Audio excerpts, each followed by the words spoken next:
It is Tuesday, June 9th, 2026. This is another edition of Baseball Today presented to you by T-Mobile. That is my man, Trevor Plouffe. I am Chris Rose. Producer Dan along for the ride as well. And Plouffe, don't get mad at me, but I think when I see Paul Skeens next, I should say that is the man, because our tip of the cap goes to the Cy Young Award winner. On his day off, he's driving around Pittsburgh, sees some lights on a Little League field. He stops, hangs out for a couple hours with the kids. What a thrill, huh? There's nothing better than this for a kid, especially like where Paul Skeens is at in his career. This isn't like back end of his career. He's not recently retired. I mean, he is in the middle of his beautiful prime, and everybody knows Paul Skeens. He's basically, if you're a baseball fan, he's a household name, no matter what team you root for. And all of a sudden, he just shows up and offers his time like this. I mean, this is something that I know it's not necessarily an easy thing to do, but it kind of is. I think more players need to get involved like this because, again, like you said, these kids are never going to forget that, like ever in their life. And Paul Skeens, for that type of player to do it, I think it just sends a message to all the rest of us scrubs out there. Like, you can donate a little bit of your time. You know, there's all those legendary stories of the Say Hey Kid Willie Mays when he was with the New York Giants, stopping and playing stickball.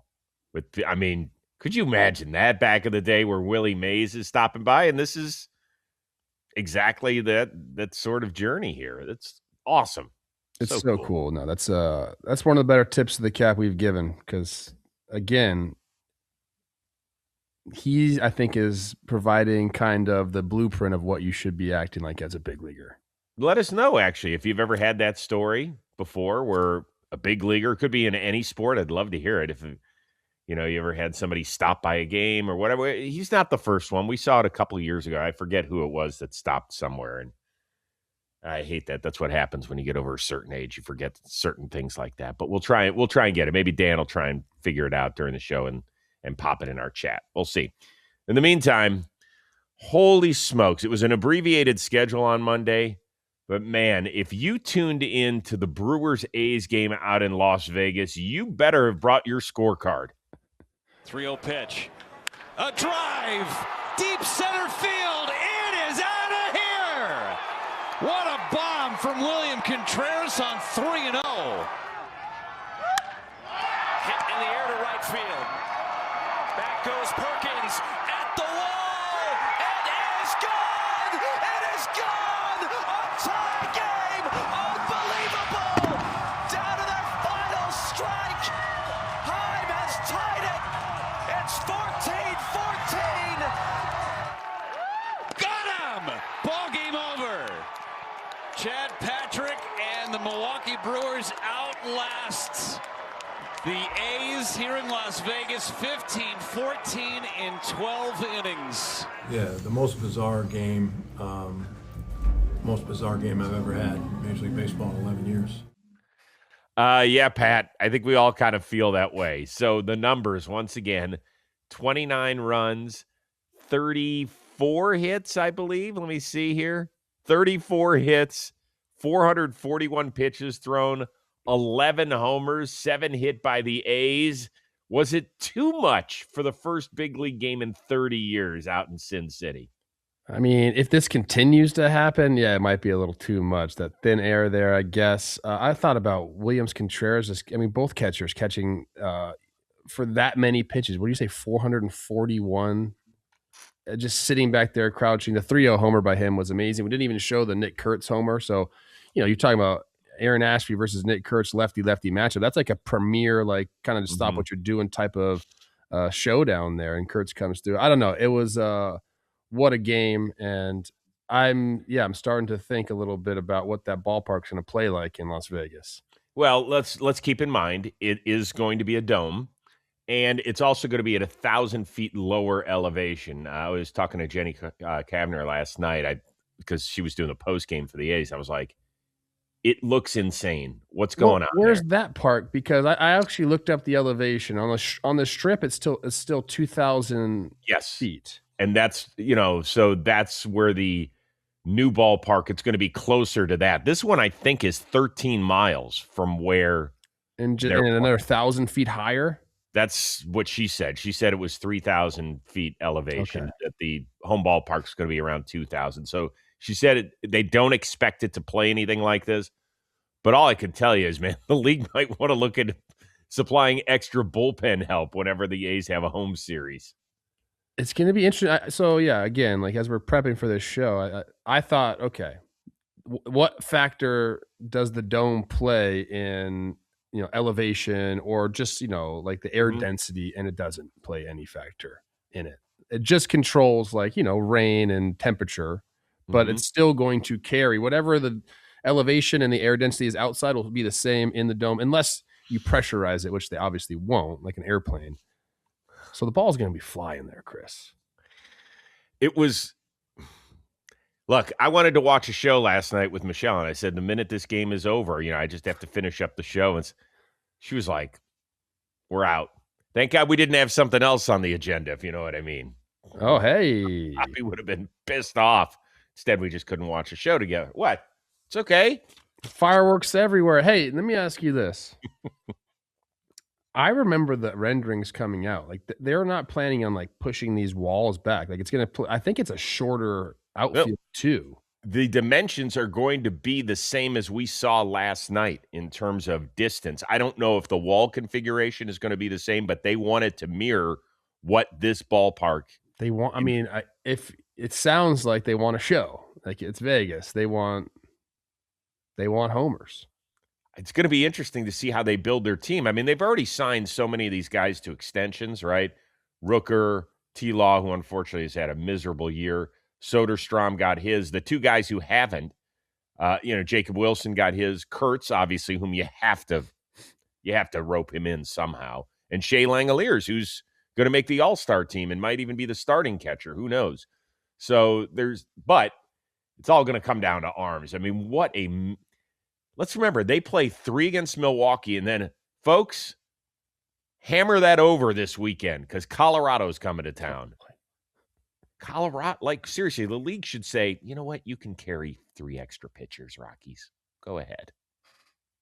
Go ahead. My goodness. I just also had a fun time imagining Pat Murphy in Vegas. Don't know if he's a gambler or not. I'm not really sure. I just have a really fun time thinking about what he's doing there. And that's insane.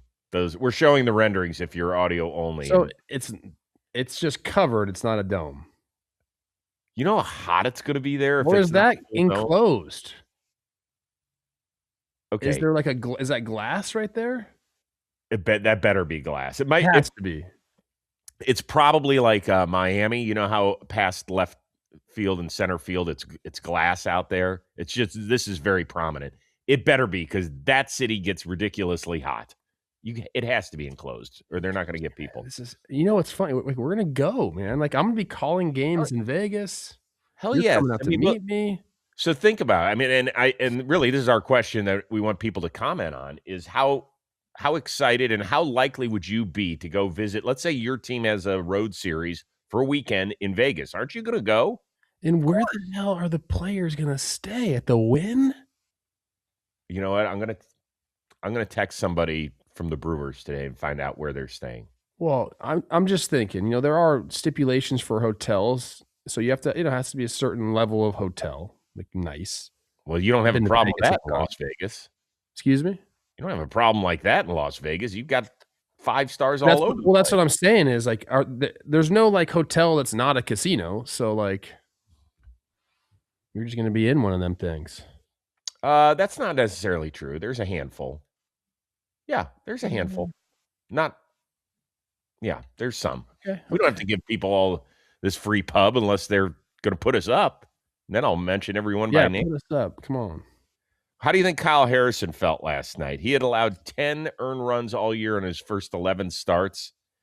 His ERA jumped over a run because he gave up 8 in 2 1/3. And he said, listen, I've pitched here before.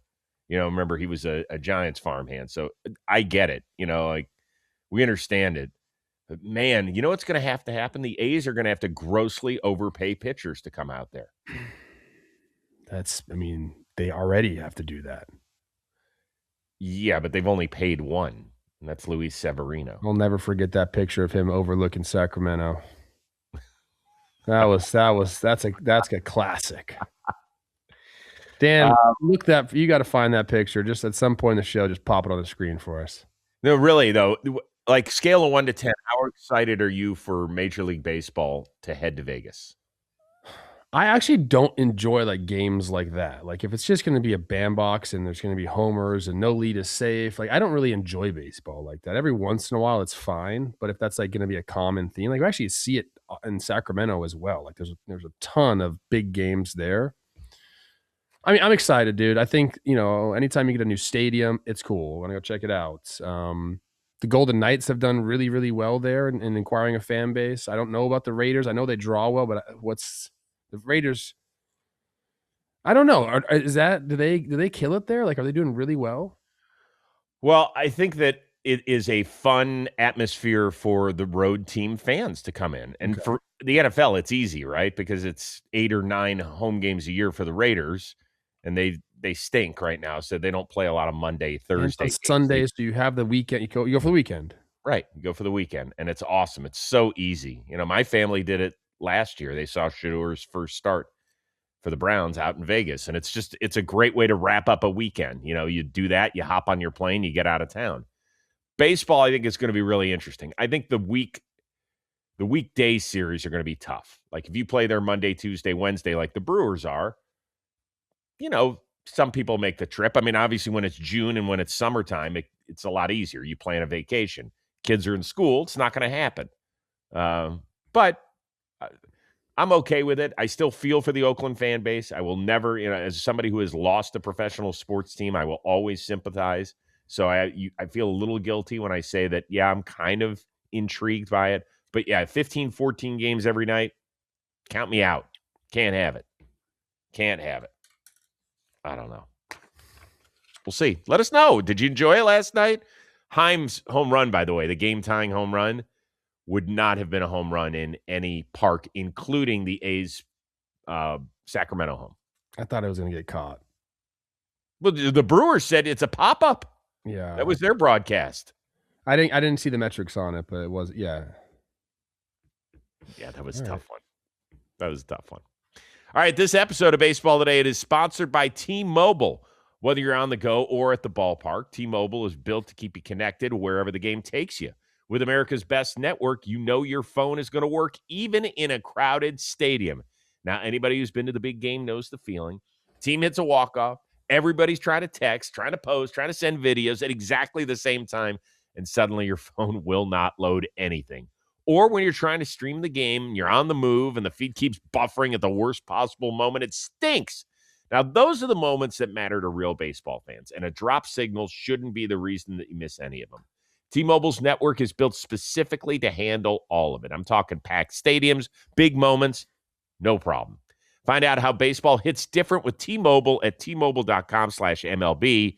Fastest based on analysis by Ookla of Speed Test Intelligence data of National Speed Score results for 2H 2025. Yes, the best based on analysis by Ookla of Speed Test Intelligence data 2H 2025. All right. Exciting one that involved a team that actually stayed in the Bay Area, the San Francisco Giants. They got a great pitching performance once again by Logan Webb. He was dominant against the highest scoring team in all of baseball, the Washington Nationals. I'm talking about 8 innings, 1-run ball, 99 pitches. But he was pulled for Keaton Winn. The reliever was working a third straight day. He just didn't have it. He gave up 3 runs. Washington came back to beat San Francisco 4-3. Here is Logan Webb and his rookie skipper on the decision to move on. I didn't know how many pitches I was at. And then Ness shook my hand, so I thought I was done. And then Tony kind of asked if you're good, and I said, it's up to you. It's your decision. And then he came back to me after, I want to say they made after the challenge, we got the first, and he was like, we're going to make a change. And I was like, okay. A little bit of time off, long delay in the inning.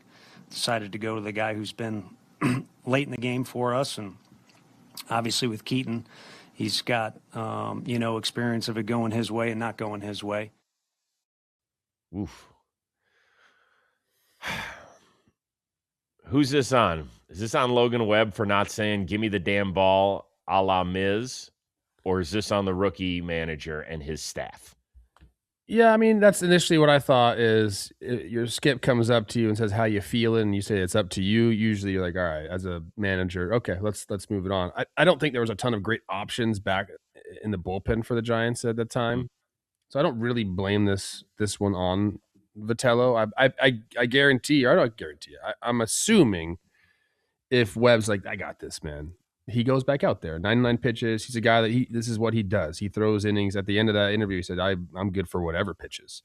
But when you don't get that emphasis from your pitcher, I think you understand you got to move on. He goes with a guy who's been trusting as of late, although I think that was day 3 in a row. Not only day 3 in a row, Trev, they played the Sunday night game Yeah, in they got it late. Chicago. So what time are they landing? 4 a.m.? Logan Webb probably wasn't there for that, so he's rested. Right. Yeah, I mean it's a tough situation to put yourself in, or that he got put into right there. So I don't really blame Vitello for this one. Obviously, it didn't work out for them, but yeah, because of that answer from Webb, I feel like he had to go. So here's the only thing with Webb, because that guy is a gamer. I mean, there's nobody who's made more starts than him over the last 4 or 5 years or whatever it's been. He's always the guy who will take the ball, and this is the first time he's ended up on the injured list in years and years, if he had it all. So he had a knee injury. This was his 3rd start back. He's not going to come out and say, hey, my knee was bothering me or whatever, but who knows where he was health-wise. And I think that's the only area where you can give him a little slack here. And I know people say, well, no, Rose, he's your buddy and all of that. I didn't talk to him after last night. I didn't drop him a text about it. I'm just presenting facts, which are he's coming off the injured list. This is his 3rd start. Maybe he's great. Maybe he's perfect. Maybe he should have told Vitello, no, I got it. Like, yeah, that's great. That's what we want. But for people to say that Logan Webb is like, doesn't want the ball, Who said that? That's crazy. Some people who might have been in the mentions under that Logan Webb soundbite on social media. It's, look, again, it's Logan freaking Webb. I mean, he's like one of the last workhorse pitchers left in the freaking game, dude. One day we'll talk about what the Twins are doing with their pitching staff, which I said was going to happen 2 years ago. No big deal. Yeah, I mean, look, maybe, yeah, he wasn't feeling good. Like that's basically it. If he would have said, I want the ball. Like clearly, yeah, he's felt like it was better to go to the bullpen. And by the way, I'd rather my guys be honest with me. If you're a manager, you want honesty. I don't need you to dig down and always, say I want the ball, even when like you're not feeling good. I'd rather the honesty. I get it, man. Especially coming from a guy like Logan, who we know is a dog. Mm-hmm. Is there the possibility? Because at the beginning of his interview, he said, shook hands with me, and usually when they shake hands with a starting pitcher, that means great job, dude. Right? You're done. Isn't that usually the way it is in the dugout? Absolutely. But it's usually the manager that does that first. He said the pitching coach came up to him and did that.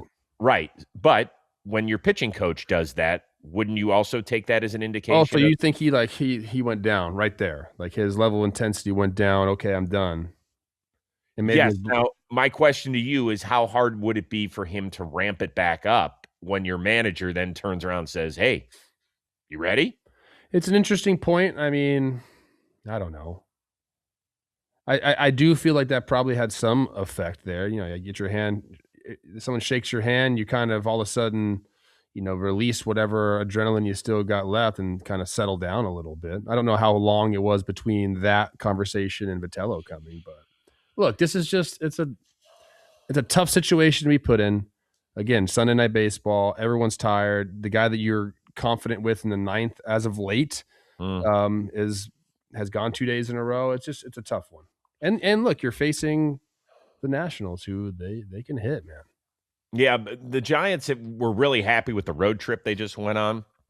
They played very well compared to what their season has been about. This loss now drops them to 27-40. They're 15.5 back of the Dodgers in the West. There are some that are saying, listen, they should get anything they can for their veterans. I think some of the contracts are really challenging to move. I don't think Logan Webb is one of them. And I think that he's a guy that could be a game changer. All we've done is talk about Tarek Skubal. We don't even know if the Tigers are going to entertain that. Should the Giants dangle Logan Webb out there? For what though?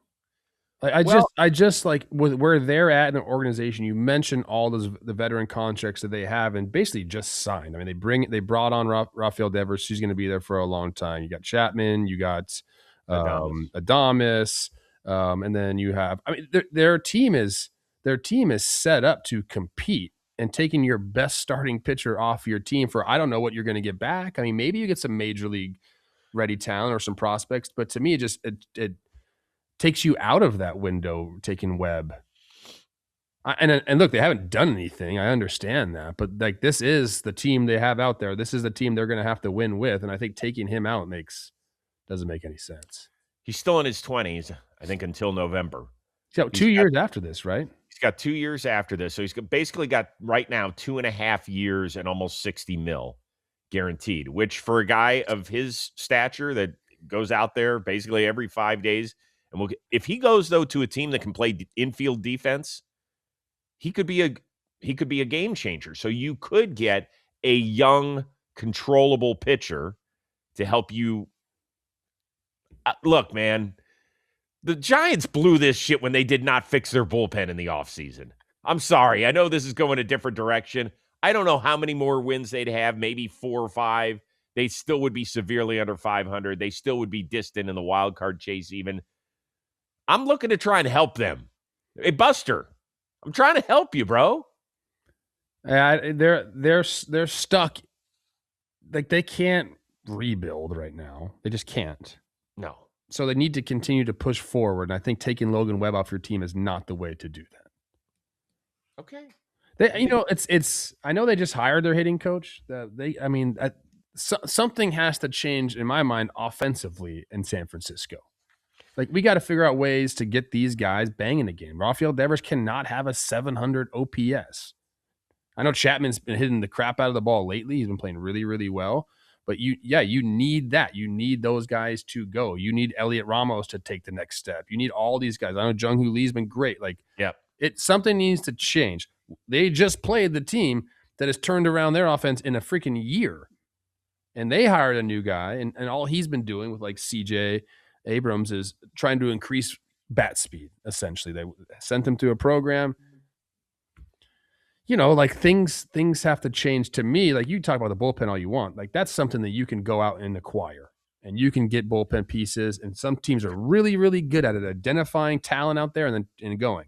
I think that's way easier and something you can do in the offseason. The offensive numbers here for San Francisco, not good. Nope. I think here's my plan for San Francisco.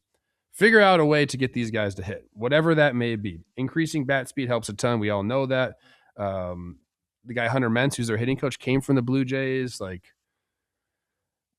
figure something out there. But also, how about some team speed? Like 30th in stolen bases. Like something needs to change there too. We need to be able to score runs in multiple ways, and they just don't have that. Well, they do not. They do not. Giants fans, let us know. Would you like to see them dangle Logan Webb out there or not? I think he's got a limited no trade. I couldn't exactly narrow that down last night, but he's not a 10-5 guy yet. I can tell you that. Leave it in the comments.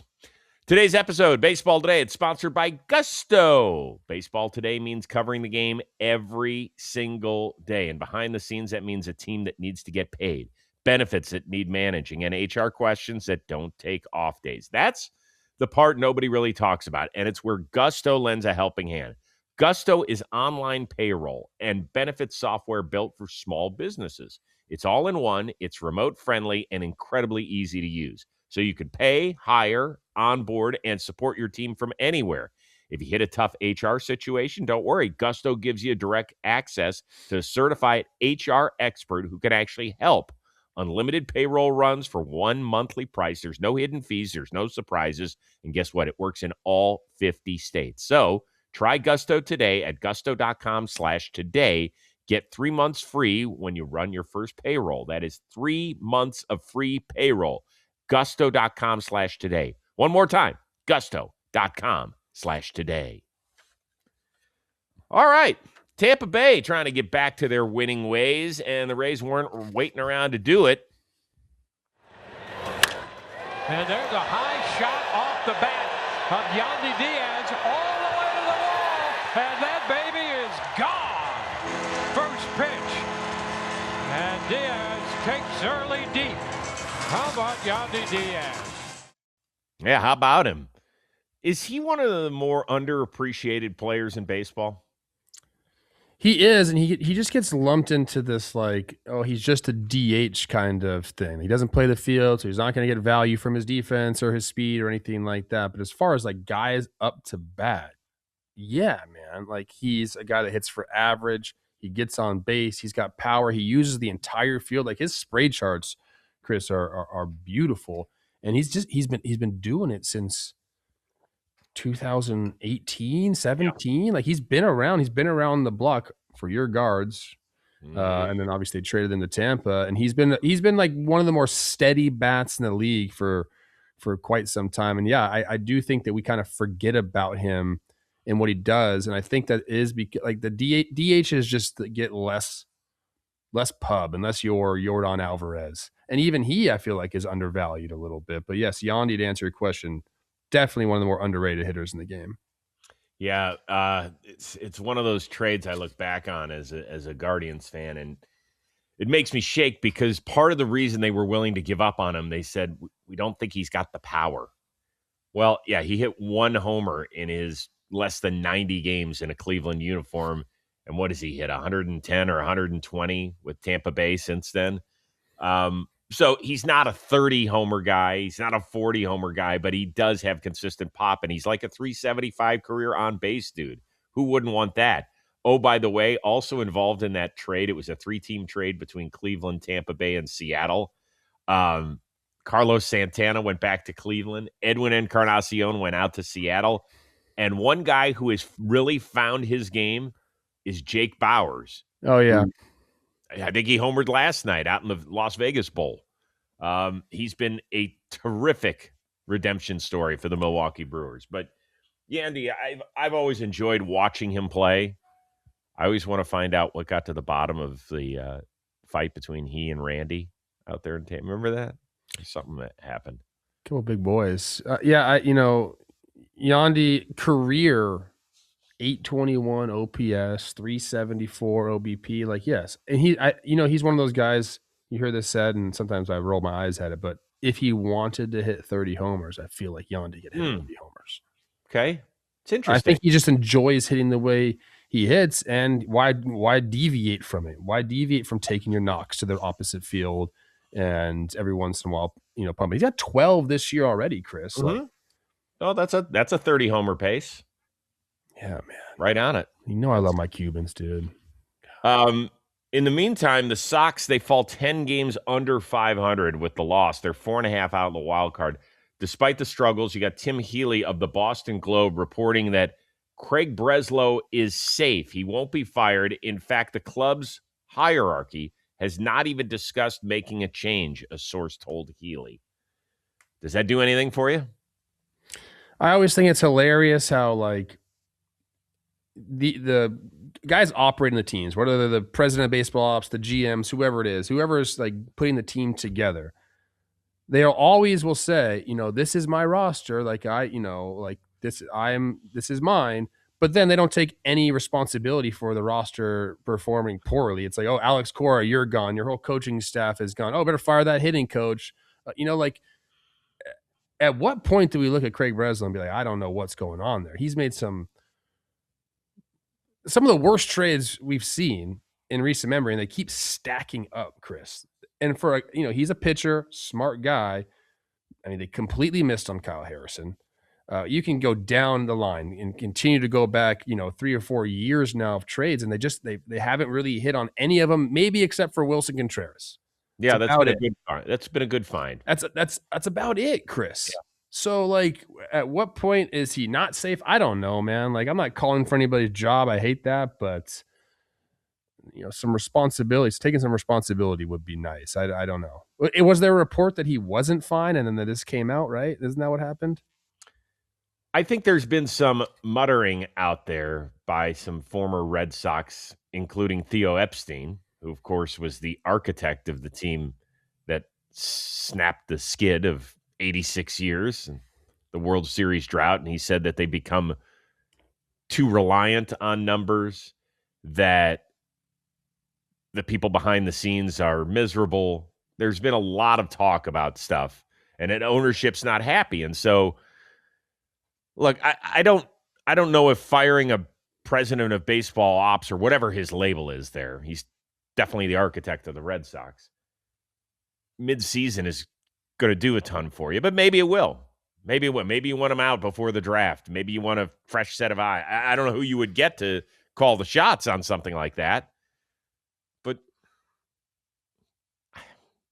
it feels messy. It's been bad, Chris. It's been bad, and I feel like the people of Boston deserve better. Of course they do. But I think part of that is the ownership's call to not pay certain guys. I mean, this really started when they opted to not pay Mookie Betts, Yes. $300+ million, and they shipped him to the Dodgers. That's where that, because you felt like, wait a second, we're the freaking Boston That's not Red Breslow. You're talking ownership then. It's ownership. I mean, that was Chaim Bloom's like first move that he had to do. Thanks for that. Tampa. Yeah, right. I'm sure Chaim was like, wait, you want me to what? I'm sorry? You didn't tell me this in the interview. But by the way, I'm not going to believe this stuff until the offseason when most of these moves are made. Some guys get released during the season. It happens. I still look at the team. I'm like, there are pieces up and down that team that you're like, okay, like this. The roster still looks good to me. A lot of underperforming on the offensive side. They have a ton of starting pitching, a lot of lefties. Well, Good back end of the bullpen. Maybe not a complete bullpen, but like Aroldis Chapman is going to go somewhere. Well, that's going to be That's going to be the big one that we're all watching, because it would make sense to move him. But if you move him, then you're You know what makes sense? Fuck, lock the guy up, dude. Stop this 1 year deal with this. Someone needs to just pay this guy 3 years and say you're a closer for the next 3 Get years. an additional year? I thought he did. Let me see. Is it a 2 year deal? Did they sign an extension? I think what it was a 1 year addition. Hold on. Yeah, there's a mutual option for next year. Okay. So, Well, yeah. mutual options don't do much for me. No, they don't. But they did give him something there. Yeah, it's a mutual option. If he pitches at least 40 innings this year, Vested, and passes a postseason physical, he'll lock in a $13 million salary. That's just not enough for him. In my opinion, if I'm Aroldis Chapman, I'm like, dude, look at my body of work. $13 million is not enough. I mean, guy's almost 40, so he agreed to it. Doesn't matter. Okay. Don't talk about 40-year-olds like that. Oh, I know. Jeez, it's just a number. It's just a number I till just next saw Monday. that guy. Till next Monday. And he That's is a really so big big, and he looks like a different person, like different type of. Two struggling playoff teams from a year ago squared off in San Diego, and the Padres finally felt good about something. Taylor lines it into left field for a base hit. Here comes Bogarts, and behind him comes Bowen. 2 runs in, 5-2 San Diego. Samad Taylor driving in a pair of insurance runs. A rare feel-good moment for the Padres as they came back against a beleaguered Reds bullpen to end up winning this one. Which of these two fan bases is more frustrated? The Padres because of their inept offense, or the Reds because of their dreadful pen? I mean, this is one of those questions, Chris. That's a good one. There's no wrong answer here. Okay, There is no wrong answer. I am going to go with Padres fans because I feel like the level of expectation is higher than in Cincinnati. And the guys that you're seeing struggling right now at bat, it's weird because, number one, you paid Jackson Merrill right away. And he hasn't been able to reproduce what he did his rookie year. But I still feel like he's going to be a fine ball player. I'm okay with that. The other guys, though, you got Tatis trying to figure it out. He's got 1 homer. He had, after his PED suspension, it hasn't been the same. You can talk about some injuries there as well. Bogarts and Machado not doing well. They're 33 now. They're signed through 2033 with big numbers attached to them. So it just seems like this is your team.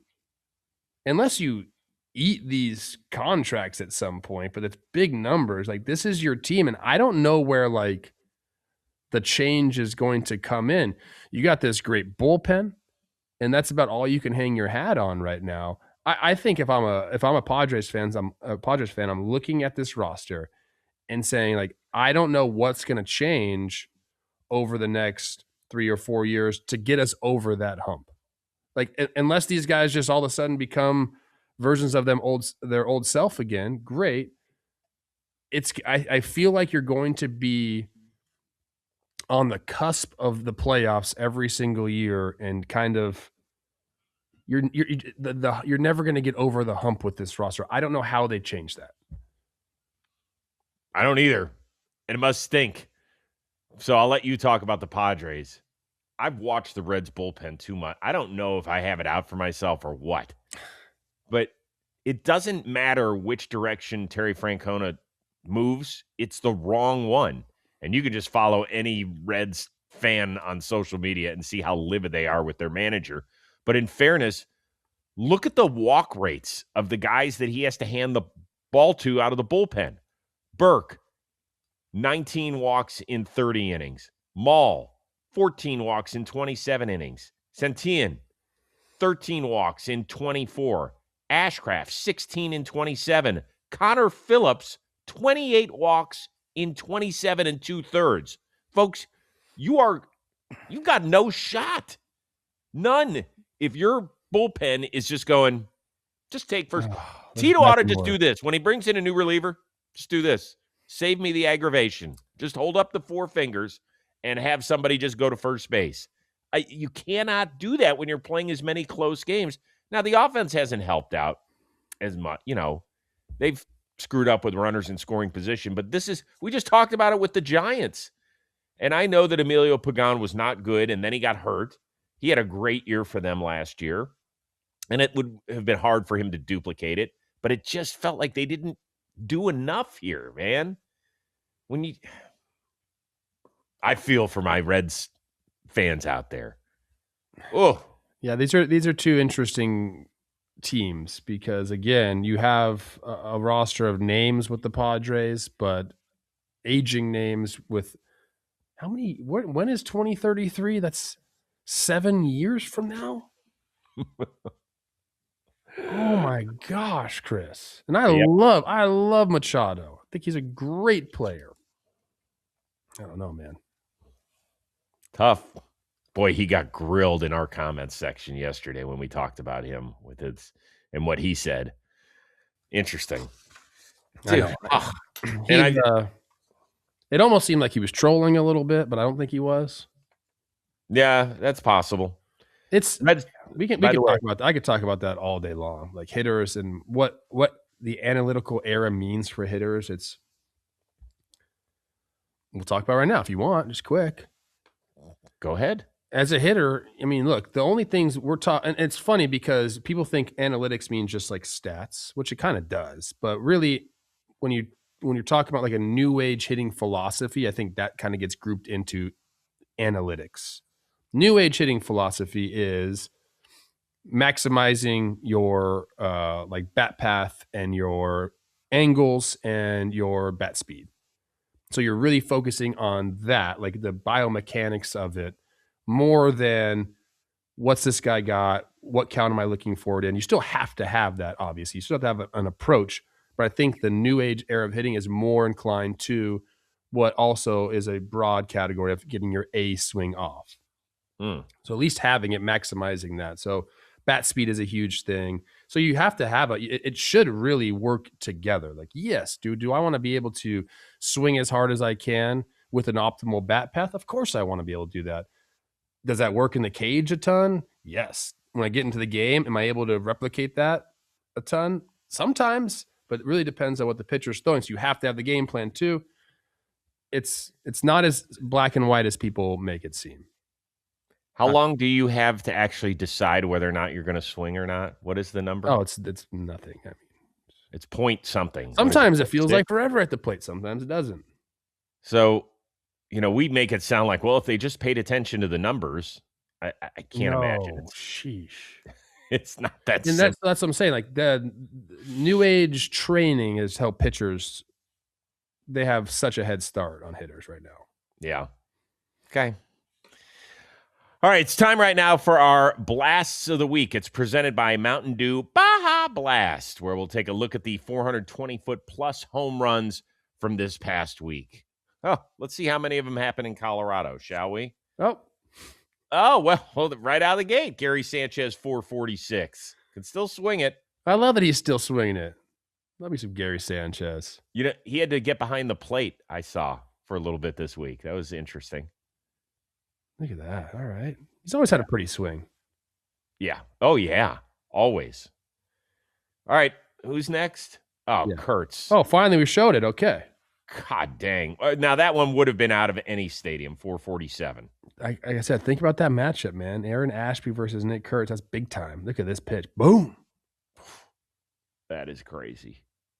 Good stuff. Was Ashby in line for his 10th win last night? I think he was. Was it 10 already? Yeah. Yeah. Dom Canzone. Go get it. 451.